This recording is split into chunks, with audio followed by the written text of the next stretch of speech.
Hello and welcome to another episode of Consumer Guide for Normal People. I'm Simon and I'm joined by the One Roof Financial team, Caroline and Lucy, who are mortgage and protection advisors. And today we're going to be talking about critical illness cover. Now, it's a little bit solemn. It is about children's critical illness cover and how important it is. So, Caroline, it's over to you. Thank you very much.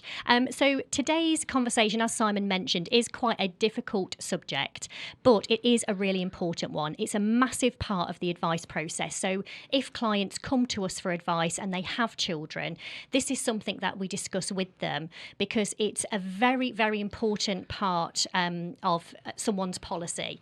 So what children's critical illness cover is it is a lump sum that is paid out if a child suffers with a critical illness that is covered by the policy.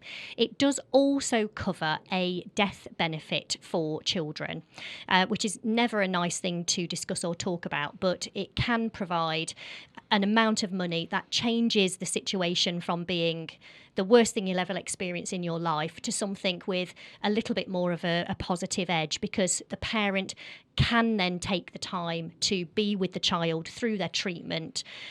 So it just gives them options. So Lucy, you were doing some research on how parents can be affected when a child is poorly. Yes, yeah, exactly. So from a study by Children with Cancer UK from October 2019, they found that 49% of parents experience a loss of earnings when their child is diagnosed with cancer, which of course is 1 in 2 parents. So that is quite a harrowing figure.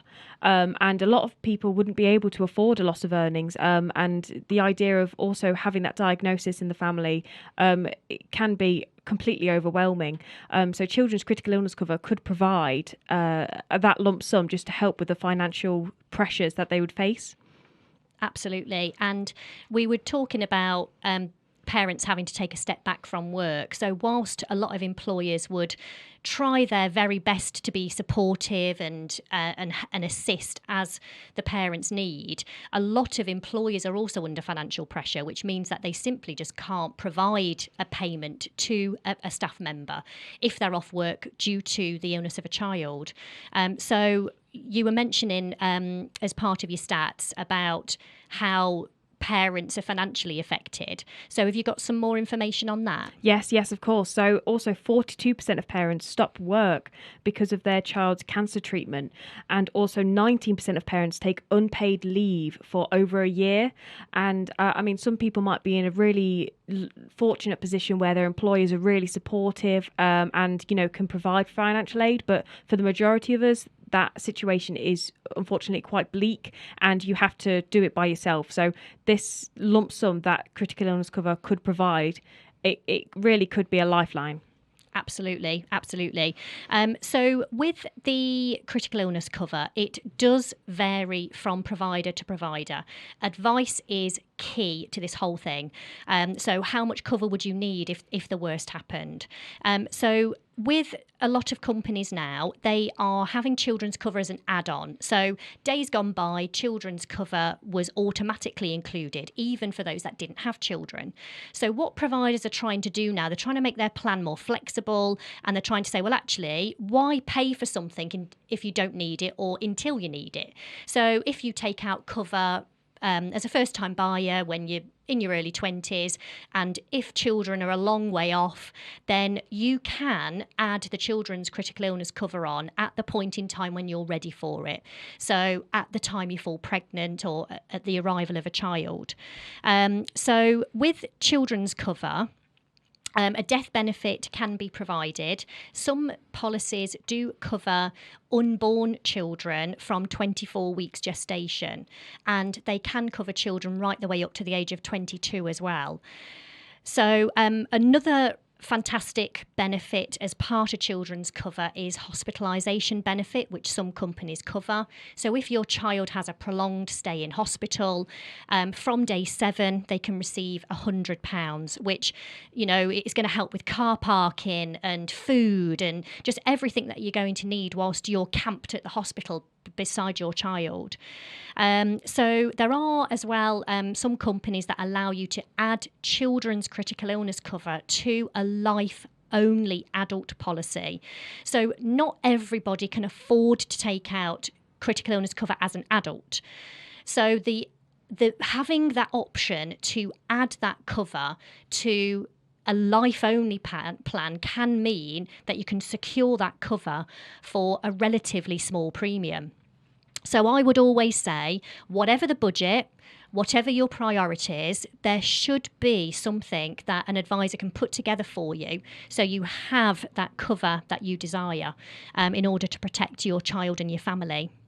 Yeah, exactly. Yeah. And quite a harrowing figure as well is that on average, 12 families are told every day that their child has cancer, and 1 in 500 children will develop some form of cancer by the age of 14, which, of course, is really scary to think about. But it goes to show that as much as we don't want to think about this subject, it is so important to be prepared, as £600 is the average additional monthly expense incurred by parents while their child is going through cancer treatment. So the financial burden could be immense for a lot of families. Absolutely. So, and on that subject, Lucy, the hospitalisation benefit from some providers is £100 a night. Mm-hmm. So that average cost of £600 would be covered by something like that hospitalisation benefit.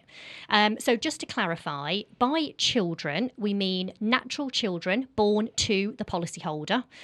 So the adult life assured, it's called.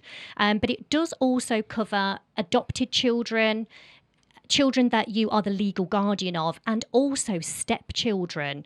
So with today's modern families, a lot of people have stepchildren now, and the fact that they can also be covered is an added bonus.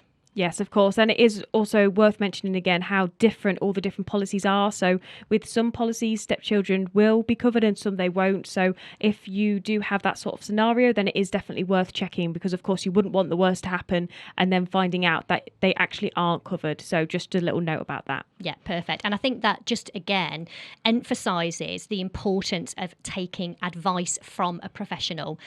Professionals like ourselves, we have access to so many comparison tools. We can rate the policies that are out there. We can actually look at which plan would be best for your individual circumstances. So I would say, take advice. It's something that is too important to get wrong and think you've got something when perhaps you haven't. So this one is quite a short and sweet episode, but just to recap on the key points, children's critical illness cover is a lump sum benefit that's paid to the policyholder should a child be diagnosed with a critical illness as defined in the policy conditions, and it does also provide a death benefit. The limits to what is paid out will vary from provider to provider and does vary based on the adult's cover amount in a lot of cases. So it's paid to the parent. It can cover a child up to the age of 22, and it does cover natural, adopted, stepchildren in some cases, and children that you are the legal guardian of. So some really, really good points, and it is fantastic, and it's one of the most claimed on parts of a policy. Yeah, brilliant. Brilliant, thank you. Now, before we go, can I just ask a quick question? Some adult policies, children automatically are included on that. Yeah, that's a great question, Simon. So some policies will already include children's critical illness cover as standard, and there is sometimes options to upgrade the children's critical illness cover, but it is completely provider specific. So I would definitely contact your advisor and ask them to look into it for you if you don't feel comfortable yourself, which is obviously me and Caroline, that's what we're here for. That's what we enjoy doing, trying to make sure that everyone is covered as they need to be. So if you're not sure whether you are covered or not, then it's definitely worth checking out. That's all we have time for today. Thank you very much for listening and watching. If you'd like to get in contact with us, then all our information is in the episode guide. Until next time, thank you.